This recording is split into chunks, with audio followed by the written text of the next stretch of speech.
Look at it. This is the latest. Look at him. Here he goes again. Well, you know what here he goes again means?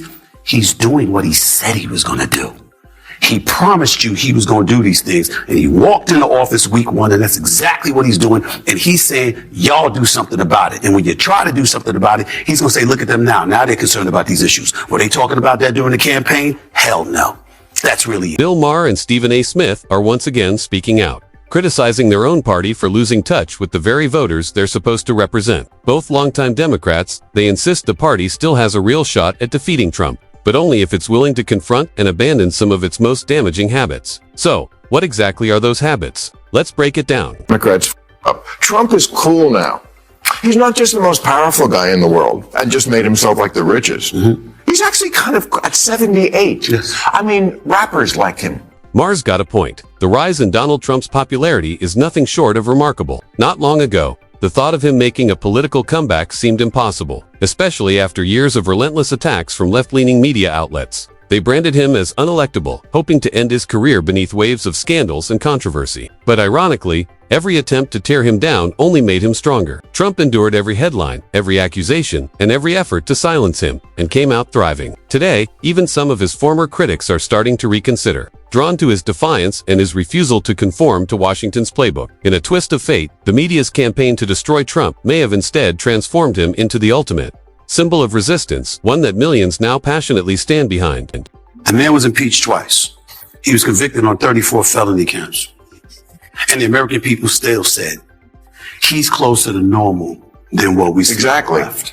That's what they're saying. He's closer to normal. Why? Because something that pertains, when you talk about the transgender community, for example, and you're talking about issues that pertain to less than 1% of the population, the Democratic Party came across as if that was a priority more so than the other issues. And so he comes into office. Now you're talking about childbirth, citizenship, and what have you. He knows that's not going to pass the mustard, but he knows that he made that promise. So when he shows up week one on Capitol Hill and he says, this is what we're going to do through an executive order, even though it's going to be shot down through the courts and what have you, he's saying, I kept my promise. A lot of other things that he's going to point to that he's going to try to do. I kept my promise. I've said it over and over again. Trump understood the assignment. He focused on the issues that genuinely kept Americans awake at night: the economy, the border, and national security. Meanwhile, Democrats were too busy twisting themselves into knots, trying to please every loud voice on the far left. Trump cut through the noise and spoke directly to working-class frustrations. He didn't hide behind academic buzzwords or moral grandstanding. He talked about jobs, safety, and stability.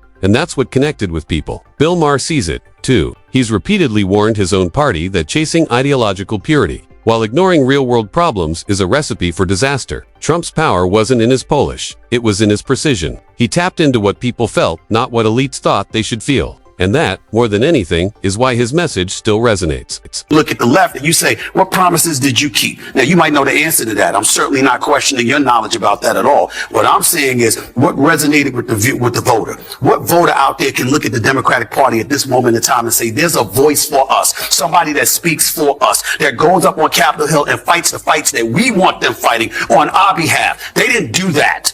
And that's why their behinds are home, and that man is back into the... Beyond their confused messaging, the left has failed to truly stand by its people. Ordinary voters, once the heart of the Democratic base, now feel abandoned, unheard, and politically homeless. They've watched party leaders fixate on identity politics, red tape, and elite priorities, while the everyday struggles of working families go unanswered. As inflation climbed, the border unraveled, and crime seeped into once safe communities. Leadership seemed more concerned with Twitter approval than real solutions. Under the Biden administration, that disconnect only grew wider. Promises of unity gave way to division, frustration, and disappointment. Many Americans looked around and realized no one was speaking for them. No one addressing their rising rent, job insecurity, or growing uncertainty about the country's future. That frustration slowly turned to fatigue, and fatigue to disengagement. The outcome? A rising number of Americans are now searching for leadership anywhere but the party that once claimed to be their voice. Look at it. This is the latest. Look at him. Here he goes again. Well, you know what here he goes again means? He's doing what he said he was going to do. He promised you he was going to do these things, and he walked into office week one, and that's exactly what he's doing. And he's saying, y'all do something about it. And when you try to do something about it, he's going to say, look at them now. Now they're concerned about these issues. Were they talking about that during the campaign? Hell no.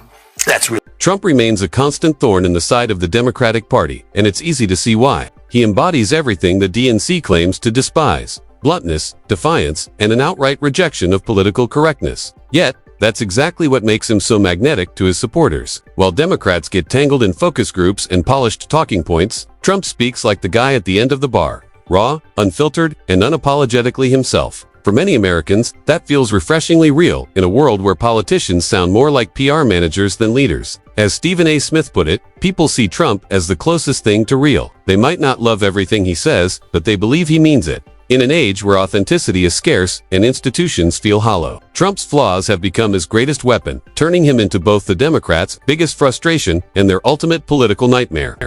Yes, That was gonna be my I'm not follow-up. mad Yeah. he won Yeah. because when I see, especially in the aftermath of the election, some of the things that transpired with the Democratic Party, in an effort to manipulate the election and the vote, it really ticked me off. When you hear people talking about practical things, and then I saw folks on the left basically trying to guilt me into voting for you. It bothered me. I might have ended up voting for Kamala Harris because I didn't like how Trump acts. But what I didn't do was call him a racist. I didn't call him a Nazi. I knew Trump before he ran for president. Yeah.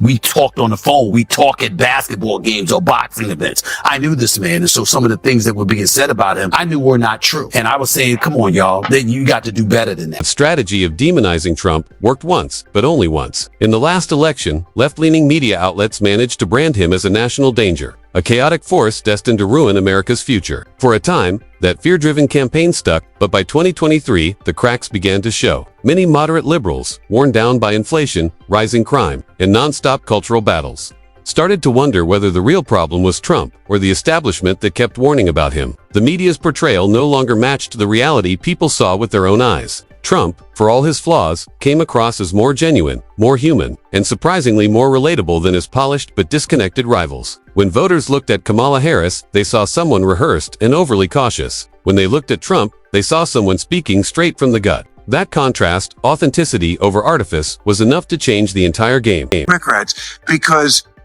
my issues, democracy, the environment, have no protectors now. Because you blew the election, I have nobody standing up for the two issues that are my issues, which is democracy and the environment. My two most important issues. Those are not priorities in the new administration. The Democrats may have lost Bill Maher's trust, but I'm not convinced that the GOP is out to destroy democracy either. I get where Maher's frustration comes from. He's uneasy about Trump taking legal action against media outlets he considers dishonest. But let's be honest, that's not an attack on democracy. It's someone using the system's own checks and balances. America was designed to stop any one person or party from holding absolute power. Between Congress, the Senate, the courts, and the executive branch, the system has built-in safeguards that make a dictatorship nearly impossible. Yes, political tensions are high, and the rhetoric is reckless on both sides. But the country's foundation, for better or worse, remains strong. The U.S. isn't a fragile democracy. It's a stubbornly resilient one, and that's the part Maher seems to miss. Being in Washington, they have the courts, they have the House and the Senate, and you totally left me unguarded. And that was another critical mistake, shielding Kamala Harris from the primaries. Instead of giving her the chance to prove herself, the Democrats skipped the process entirely, denying her the opportunity to test her ideas, resilience, and connection with voters. They simply handed her the nomination, assuming that name recognition alone would spark enthusiasm. It didn't. For 4 years, Harris mostly stayed in the background, rarely taking bold stands, often absent from major debates, and failing to project the leadership presence people expect from a future president. Then, almost overnight, she was suddenly everywhere, splashed across campaign posters and headlines, as if voters were supposed to instantly rally behind her. That strategy was doomed from the beginning. Politics doesn't work on auto. You can't manufacture momentum around someone the public barely knows. The Democrats tried to fast-track excitement, but instead, they ended up with a spectacular collapse of expectations. You did. Did you discuss the economy enough? No. You could have discussed the border because unlike Obama, who was quote unquote the deporter in chief, according to the Republicans, because he deported more immigrants than Trump did. According to not just Republicans, but Democrats. There were Democrats who called He him that. deported more immigrants Yeah. than Trump, which means he just didn't talk about it, but he did it. Real question is, why are Democrats so outraged at Trump for deporting illegal immigrants? The outrage seems oddly selective when you remember that Barack Obama, the the party's own icon, oversaw more deportations than any president in U.S. history. If that's the case, why is the DNC suddenly acting shocked? The answer has less to do with morality and more to do with optics. When Trump enforces immigration laws, it's labeled as cruelty. When Democrats do it, it's called policy. Many observers have pointed out the obvious. That's hypocrisy. Both parties have used immigration as a political tool whenever it served their agenda. The real difference lies in how they frame it. Democrats aren't angry because Trump enforced the law. They're angry because he did it unapologetically. And that, more than anything, reveals how much of today's outrage is rooted in performance, not principle. In the office, and day one, you sign an executive order that opens the border, and you let more than 12 million immigrants cross the border illegally, and you don't think that's going to be a problem? The Biden administration effectively dismantled much of what Obama had built on border control, allowing over 2 million people to cross the border illegally. What followed was predictable chaos. Without proper vetting or oversight, many of these migrants became entangled in underground economies, from illegal drug trade to human trafficking and other crimes that now burden American cities. Communities once considered safe are now struggling with rising crime rates and overextended public services. This isn't just a policy misstep, it's a national security failure that could have been prevented. Ironically, it's now Trump who's working to fix the fallout. His approach may be tough, even controversial, but it's rooted in reality. Borders matter, and laws exist for a reason. Biden's leniency didn't produce compassion, it produced crisis, and it's ordinary Americans who are paying the price for that political gamble. At this point, it's clear that the Democrats' contradictions are catching up with them. From shielding Kamala Harris to mishandling immigration, their outrage often feels selective and politically convenient. Meanwhile, Trump, flaws and all, continues to connect with everyday Americans who want order, safety, and authenticity. If Democrats truly want to regain public trust, they'll have to confront their inconsistencies head-on. Until then, they'll keep losing the very voters they claim to represent. And that wraps up today's video. If you enjoyed it, don't forget to like, subscribe, and turn on notifications for more content like this. Thanks for watching. See you in the next one.